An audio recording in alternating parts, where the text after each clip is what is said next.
Jadi harapan kita KPU segera memutuskan untuk, ya bukan diputus, segera dikeluarkan surat apa kayak namanya gitu. Pokoknya yang pernah jadi narapidana koruptor nggak boleh gitu aja. Masa negara makin maju ngumpulin koruptor, kebalikannya dari Cina. Masa nggak baca kemarin di Cina itu? Anaknya saja yang ikut menikmati harta bapaknya yang dari korup itu untuk ikut dihukum mati.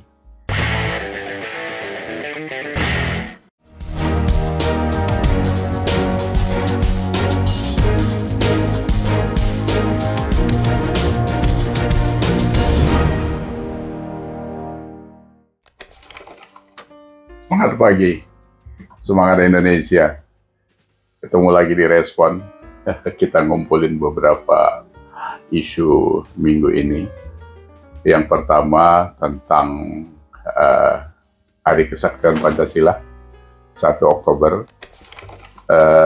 Yang menggembirakan adalah bulan September ini nggak ada isu lagi tentang PKI gitu, yang biasanya digoreng oleh langganan-langganan orang-orang ya itu aja gitu. Jadi semoga ini tahun kesadaran buat mereka bahwa isu itu sudah basi dan nggak perlu lagi diungkit-ungkit karena sudah menjadi masa lalu Indonesia walaupun itu menyakitkan. Yang kedua, hari ini kita melihat di istana begitu gegap gempita karena diperingati Hari Batik Indonesia gitu. Sayang saya nggak pakai batik, tapi saya memakai garis-garis tegak lurus kepada Pak Jokowi. Jadi mewakili juga itu. Rekan-rekan sekalian, kita menyimak apa yang terjadi di MK, yaitu tentang ketegasan sudah diputuskan bahwa pendaftaran anggota DPR atau sejenisnya mungkin bahwa sudah tidak boleh lagi ex narapidana koruptor untuk mencalonkan diri menjadi anggota legislatif atau yang berurusan dengan pemerintahan. Ini langkah maju saya pikir, tapi tadi saya baca KPU harus diskusi dulu untuk merubah undang-undang nomor berapa itu gitu. Jadi mau ketemu pakar-pakar, habis itu baru ke DPR. Kalau nggak salah pendaftaran caleg atau presiden yang 19 Oktober sampai kapan itu? Ada waktu berapa? Nanti takutnya ini nggak kekejar lagi. Gitu. Jadi saya pikir KPU ini harus sat-set lah. Jadi karena ini sebenarnya isu keselamatan bangsa. Koruptor ini kan memang harus sama-sama kita habisi. Kalau tidak mau anak cucu kita nanti tetap saja berperilaku seperti itu karena budaya itu akan dipiara gitu.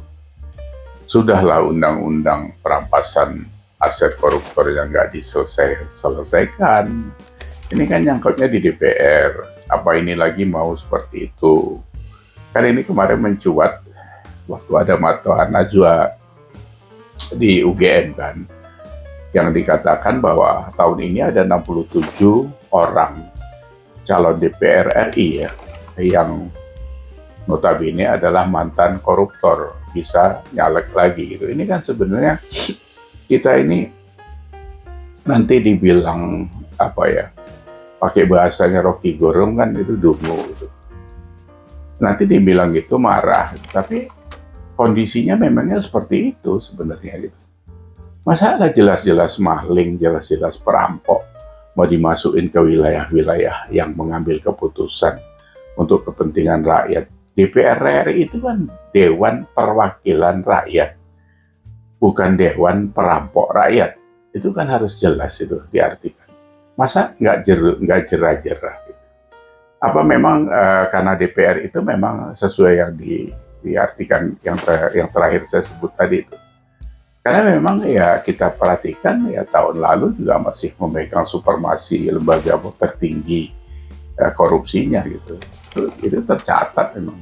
Nah, Ini kalau nggak segera dimulai, nanti akan apa ya, masalah seperti apa kawin kecelakaan gitu. Terus keluarnya anaknya anak haram.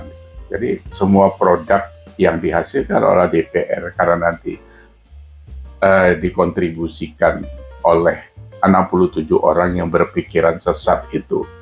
Karena mereka kan memang pernah jadi koruptor, jadi mana bisa dicampurkan di situ, sebenarnya gitu. Atau orang-orang yang memang di DPR ini yang dianggap mulia ini sudah memang terkontaminasi seperti itu. Ya kalau memang kalau dengar dari apa yang dikatakan Pak Bambang Susatyo, ya memang iya, karena ke DPR RI itu kan butuh 5-30 miliar. Nah itu mungkin yang dimaksudkan itu. Jadi kalau nggak ngentit, nggak pulang modal gitu kan. Nah, semoga ini bisa cepat diselesaikan kalau nggak mencoreng wajah DPR RI sampai kapanpun lah. Gitu. Ya. Habis itu ada juga produk yang dihasilkan oleh MK soal keterwakilan perempuan yang 30% itu gitu. Nah, kalau ini kan sudah lama sebenarnya, sudah lama kita tahu juga, tapi yang perlu dicatat bahwa keterwakilan 30% itu jangan kuantitasnya saja, tapi kualitas gitu. Dan kita tahu banyak nggak tahu berapa perempuan di sana dari artis yang jadi anggota DPR RI itu, cuma yang satu diwawancarai nyeritain gajinya besar, terus yang satu nyalip siapa itu dari Gerindra ya, kawannya pun dimakan gitu, karena harusnya bukan dia yang dilantik, tapi dia yang, karena ya memang bisa main mata dengan ketumnya gitu kan. Ini terus di DPR suaranya nggak pernah ada juga gitu. Nggak ada guna-gunanya juga kalau itu cuma kuantitas 30%. Kalau dipaksakan cuma dapat 30, ya siapapun bisa dimasukin di situ. Tapi kan gaji rata-rata 300-400 juta biaya anggota DPR RI itu kan menjadi sia-sia gitu. Itu yang bayar negara, bos. Bukan duit kutipan iuran anggota DPR sendiri. Jadi itu dari pajak, dari kita-kita ini yang bayar pajak itu. Ya kan? Kalau kalian ya enak-enak saja karena nerima, terus uang keluar harus kembali dan sebagainya. Ini yang kacau itu gitu. Terus kalau kepilih seperti ada statement Pak Prabowo sebagai capres, memudahkan saja money politik boleh, terus apa saja, semuanya boleh sama dia itu. Yang penting dia mau menang gitu kan. Apalagi rangkuman minggu ini soal Caimin sudah dari kemarin kita bahas bagaimana dia berkoar-koar di NU, terus seolah-olah mau narik suaranya NU, tapi terus setiap hari sekarang itu orang-orang di NU juga ada yang tolak-tolakan tentang Caimin ini. Tapi itu biarlah urusan NU, tapi kita tahu kualitasnya seperti itu. Nah, tadi ini juga saya baca saya lihat di video ditegasin lagi tentang pengakuan Anies Baswedan yang katanya pernah mondok di Bagelen di Magelang sana selama 3 tahun. Nggak tahunya dia itu cuma ikut pondok Ramadan gitu. Jadi beda, bos, harus diartikan. Nyantri itu nyantri yang mondok. Tapi kalau pondok Ramadan itu paling lama sebulan. Itu bukan nyantri, itu namanya mampir, itu namanya. Ini jadi kebohongan-kebohongan kayak gini untuk mencitrakan dia sebagai santri atau apa. Itu cukup sebenarnya menurunkan kualitas capres itu sendiri. Jadi kita tidak salah kalau dari jauh-jauh hari kita katakan bahwa kualifikasi capres tahun ini itu menurun. Karena memang yang daftar itu cuma yang didaftarkan Megawati, yang didaftarkan PDIP, Ganjar Pranowo itu memenuhi kriteria semuanya. Tapi kalau yang dua itu kan kacau semua gitu kan. Kalau Ganjar sudah terukur menjadi gubernur terbaik seluruh Indonesia, jadi programnya terukur dengan parameter yang jelas. Jadi kalau itu kita harapkan menjadi penerus pekerjaan Pak Jokowi, ya memang sah-sah saja gitu memang, dan memang itu ukurannya di situ.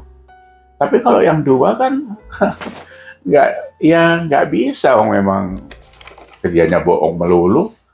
Saya mau jadi presiden cari yang bohong kita nih kan, itu akhlak soalnya ya. Jadi harapan kita KPU segera memutuskan untuk, ya bukan diputus, segera dikeluarkan surat apa kayak namanya gitu. Pokoknya yang pernah jadi narapidana koruptor nggak boleh gitu aja. Nah, masa negara makin maju ngumpulin koruptor, kebalikannya dari Cina. Masa nggak baca kemarin di Cina itu, anaknya saja yang ikut menikmati harta bapaknya yang dari korup itu untuk ikut dihukum mati. Kalau di sini kan nggak cengengesan. Karena apa? Karena sisanya itu masih gede-gede semua. Korupsi 100 miliar gitu, jogok sana jogok sini, masih sisa 50, masih susuk dia. Itulah hidup poya-poya mereka kan. Jadi hasil maling itu mereka hidup. Itu yang harusnya ya nyontoh Cina saja, gampang sudah. Jadi siapa bilang itu sebelum Xi Jinping, Juronji yang mengatakan kasih 100 peti mati, 99 buat koruptor, 1 untuk saya. Itu baru top gitu. Kalau kita kan enggak, kasih 100 peti mati, semuanya buat untuk kami jadikan tempat tidur sama duit-duitnya di situ gitu. Jadi semoga lah KPU ya. Jadi begitu saja obrolan kita. Jangan ragu-ragu lagi lah untuk mengerjakan kebenaran, ya harus diniatin dengan baik ya. Terima kasih sudah sama-sama ngobrol di respon. Semoga kita dapat obrolan lebih mencerahkan lagi. Terima kasih sekali lagi. Terima kasih.